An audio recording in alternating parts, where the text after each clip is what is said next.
तो मैडम कोई बात नहीं है। यानी इतने अच्छे व्यक्ति हैं कि कभी गुस्से में हमने इनको देखा ही नहीं। गुस्सा भी अगर ये करते हैं ना तो भी उसमें भी प्यार नहीं लगता। ओके, तो आज अंकल जी ने साबित कर दिया और 0 से मैंने शुरुआत किया था मेरे भाई।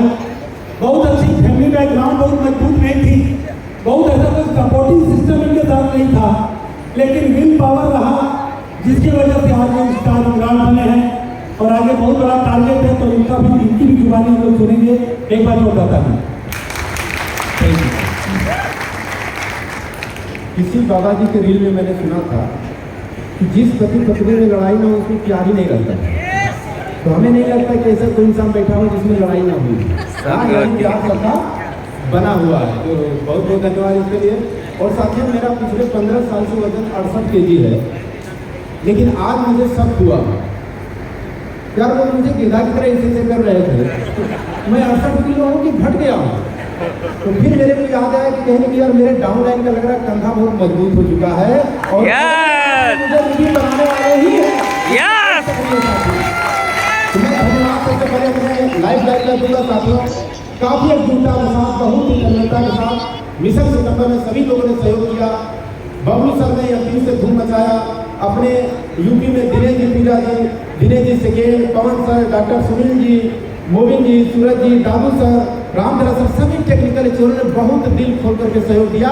तो मैं अपने सभी टीम को पहले एक आभार प्रकट करूं, उनके माध्यम से मैं यहाँ तक पहुँचा साथियों। और दूसरा जो सबसे बड़ा रोल रहा मेरे ग्रेट अपलाइन लोगों का रहा साथियों, जिनका मैं शुरू से हाथ पकड़ के चल रहा हूँ। वो कोई और नहीं साथियों, एक ऐसे शख्सियत जिनको थोड़ी देर में आप देखने वाले हैं, वो आदरणीय श्री दरोगा सर जी, एक बार उनके सम्मान में। और एक हमारे बहुत शानदार पर्सनालिटी, उनका बराबर उनका गाइडलाइंस आता रहा आदरणीय श्री पुनिंदर सर, एक बार उनके लिए भी मैं जोरदार करना चाहूँगा। और हम सभी लोगों के गुरुदेव जिनके सानिध्य में आज हम सारे साथी यहाँ पे मिल रहे साथियों, वो कोई और नहीं आदरणीय श्री डी कुमार सर के सहयोग से यहाँ पर पहुँचने का हो गया हो। और साथियों, इसके साथ साथ हमारे जो सहयोगी साथी हैं, जिनको हम आरसीएम के भाषा में दूसरे शब्द में बोलते हैं, लेकिन साथियों कहीं न कहीं उनका बहुत बड़ा रोल है, जिस बराबर मुझे मोटिवेट करते रहे। हमारे बीच में नीरज सर हैं, बराबर सहयोग करते रहे। वर्मा साहब का कुछ सहयोग पूछिए, हम सुबह मॉर्निंग सेशन के माध्यम से हर व्यक्ति को अपना समझ करके बातचीत करते हैं। इन सभी लोगों का सहयोग मिला, एक बार इनका भी मैं तहे दिल से आभार प्रकट करना चाहूँगा। साथियों मैं इसके साथ साथ मैं चाहूँगा कि हमारे परिवार का सदस्य देख रहे हैं, हमारे परिवार में हमारा जो छोटे भाई हैं मिस्टर सूरज जी, एक बार उनको मैं आमंत्रित करूँगा स्टेज पर। वो आरसीएम के टेक्निकल एक्सपर्ट हैं और उनका भी काफ़ी सहयोग रहा है, इसलिए तो सूरज जी को मैं चाहूँगा कि एक बार विद फैमिली आएंगे, स्टेज पर आ जाएंगे। तो साथियों, मेरी कहानी स्टूडेंट लाइफ में चालू हुई थी। मैं गाँव में रहने वाला बगरी चंदौली के बगल में मेरा एक छोटा सा गाँव था। जीवन में कोई सपने नहीं थे कहाँ जाना है, उस समय गार्जियन भी उतने दिशा देने वाले नहीं होते थे कि मेरा बेटा किस क्षेत्र में जाएगा, उसके अंदर किस क्वालिटी है, उसके अंदर क्या नजर आ रहा है, ऐसा कोई देख रेख करने वाला नहीं था। अपने से सफर तय करना था, जहाँ चले जाएंगे चले जाएंगे। साथियों मैं हाई स्कूल किया, लेकिन आर्थिक स्थिति अच्छी नहीं थी। तो मैं एक बात और मैं बोल दूँ, पहले थोड़ा उठ रहे हैं जो लोग। देखिए साहब, डी कुमार सर एक बात बोलते हैं बराबर कि मुझे 1000 स्टार रूबीन तैयार करना। तो मैं सोचता हूँ क्या इनके टीम में तो 4 लाख लोग हैं, 1000 ही क्यों चुनते हैं? यह कभी कभी वो स्थिति आती है कि यह अपनी मानत है, उनको देखना चाहते हैं कि कौन व्यक्ति स्टार रूबी बनने लायक है। तो उसमें से आज एक दिन है, जिनको भागना था वो चले गए, जिनको जल्दबाजी था चले गए, लेकिन स्टार रूबी बनने वाले साथी आज हमारे बीच में बैठे हुए हैं। सभी लोगों के ऊपर पड़ने वाली है, सभी उन लोगों के ऊपर पड़ने वाली कि कौन व्यक्ति टिकने वाला है, कौन व्यक्ति स्टार रूबी बनने वाला है। यदि सर से आज आपकी आंखें मिल गई तो मैं गारंटी के साथ कह रहा हूं साहब, अगला नंबर आपका होने वाला है। तैयार है साहब? अरे जो होना था हो गया। जो जल्दी गए, जाम में फंस गए, 3-3 घंटा वहां हो रहे हैं। हम लोग यहाँ सीख रहे हैं, मजा ले रहे हैं। लास्ट में भी डांस होने वाला है, सर को सुनने वाले हैं, अपने गुरुदेव आदरणीय श्री दरोगा सर को देखने वाले हैं। अरे जाके क्या करेंगे, अब तो आज का दिन खत्म हुआ, कम से कम यहाँ एंजॉय कर लें कि नहीं कर लें? तैयार है? कोई नहीं जाएगा आज का दिन अपने आरसीएम के नाम रहेगा साथियों।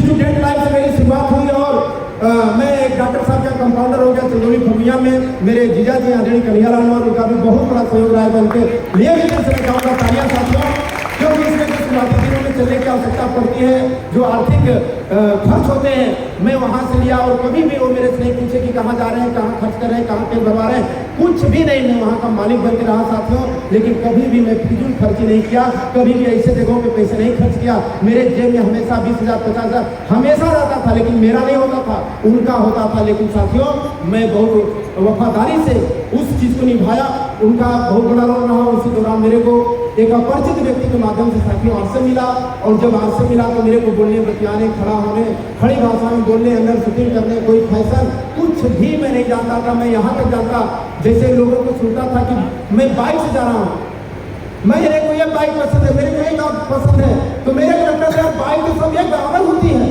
अलग कहाँ होता है, कार तो एक समान होती है, 4 चक्का लगा होता है।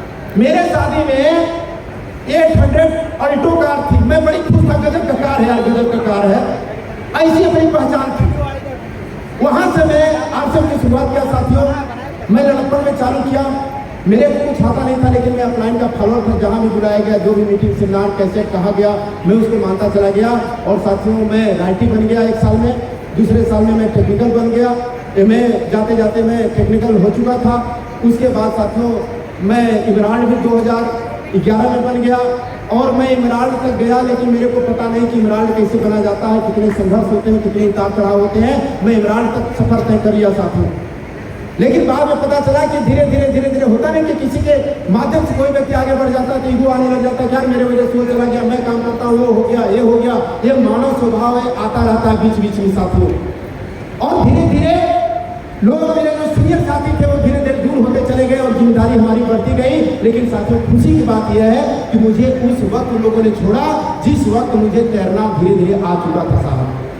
और उसके बाद मैं जिम्मेदारी संभालना चालू किया, चलना चालू किया। बहुत सारे लोग बोले, अरे अभी इमरान के ऊपर जाने वाले नहीं है, इनकी कहानी खत्म होने वाली है। जितना लोगों की बातें मैं सुनता था साथियों, उतनी मेरी ताकत और उभर के सामने आ जाती थी, और मैं अपने आप को तैयार करने लग जाता था। लगातार लड़ाई चली, कई बार प्रयास हुआ, लेकिन मेरा स्टार इमरान जाते जाते 4 बार, कभी 1.5 लाख से इधर, कभी 2 लाख से इधर, कभी इधर हो गया तो इधर से, इधर हो गया तो इधर से, कभी दोनों तरफ से छूटते चले गए। लेकिन साथियों मैं किसी को दोषारोपण नहीं किया। ऐसी मोटिवेशनल कहानियां हमेशा जीवन में मोटिवेट करती रहती हैं, किताबें मोटिवेट करती रहती हैं। मैंने भी 2-4 लाइनें सुना था कि लाख गगरियां फूटी, सिकंद में आई पनघट पर, लाख कश्तियां डूबी, चहल पहल वही है तट पर, कुछ सपनों के खो जाने से जीवन मरा नहीं करता है। साथियों ये चीज मेरे को मोटिवेट करता था। अरे कोई फर्क नहीं हुआ, अगले बार हो गया। इस बार किसी लोग का कोई टारगेट नहीं होता, मुंह फुला लेते हैं, रोने लग जाते हैं, इनकी वजह से नहीं हुआ, उनकी वजह से नहीं हुआ। अरे साहब देखना है तो हमें अपने अंदर देखना है, हमारे कमी की वजह से नहीं हुआ, अगले बार हम उसको जरूर सुधारेंगे, जरूर सुधारेंगे। सफर आगे हुआ, और आज मैं आप लोगों के बीच में हूँ जिसमें तमाम गुरु लोगों का हाथ है साथियों। बहुत अच्छा लग रहा है। और जब हम लोग फील्ड में काम करते हैं, लोगों से मिलते हैं, तो आप जानते हैं कि भाई जब नए व्यक्ति के यहाँ हम जाते हैं सूटेड बूटेड तैयार होकर के, तो उस व्यक्ति को जब प्लान बताने का प्रयास करते हैं तो उस व्यक्ति के अंदर बहुत सारी बातें चलने लग जाती हैं। उसको लगता है कि हम बेवकूफ हैं, हमारे बारे में उल्टा सीधा सोचेगा, यार नौजवान लड़का, इसको टाई कोई पहना दिया, कोई बेवकूफ बना दिया, बताओ इसको इतना बढ़िया करियर इसका खराब हो जाता। बहुत सारा चीज हमारे बारे में सोचने लग जाता है। जब वो नहीं समझता तो हम उसके बारे में फिर सोचने लग जाते हैं, क्या इतना बढ़िया प्लान है, दोनों स्तर पे इतने बड़े स्तर पे विजिलेंस जा चुका है, फिक्की की रिपोर्ट कर रही है कि पीएमजी है, इसके ऊपर कानून आ गया, इस आदमी को क्यों नहीं समझ में आता है?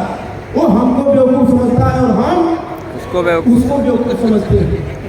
साहब एक समय की बात है कि 2 मालिक आपस में बैठे हुए थे, 2 मालिक आपस में चर्चा की कि हमारा जो नौकर है बड़ा बेवकूफ है, तो दूसरा कह रहा है आपका क्या, आपसे ज्यादा हमारा बेवकूफ है कि नहीं, हम लोग सिद्ध करते हैं।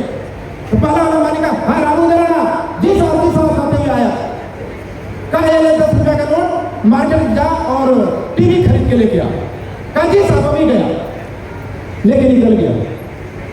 तो मालिक कहा देख लो इस साल 10 रुपये में टीवी लेने चला गया। हाँ कह रुको भी हम अपने नौकर को दिखाते हैं कितना बेवकूफ है। कैसे हम जी साहब श्याम भागे आया। कहा कैसे मार्केट वाली ऑफिस में नहीं देख रहे हो ना? क्या जी साहब कहीं वहां जाके देखो हम ऑफिस में बैठे कि नहीं बैठे। ठीक साहब अभी गया, वो चला गया। अब दोनों मालिक आपस में हंस रहे थे। अब वो दोनों नौकर मार्केट में गए, आपस में मिल गए।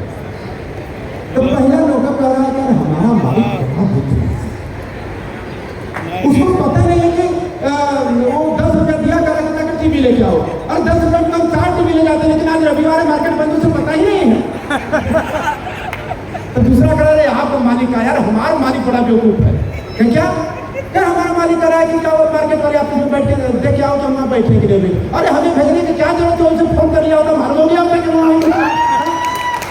भाई साहब ऐसे हमारे बहुत लोग मिलेंगे, हमें वो बेवकूफ समझेंगे, हम उनको बेवकूफ समझेंगे, लेकिन समय इतना बता देगा कि वास्तव में बेवकूफ हमें परेशान होने की कोई जरूरत नहीं है। हमें बने रहना है, लगे रहना, चले का मुकाम हमारा यहाँ पहुंचेगा।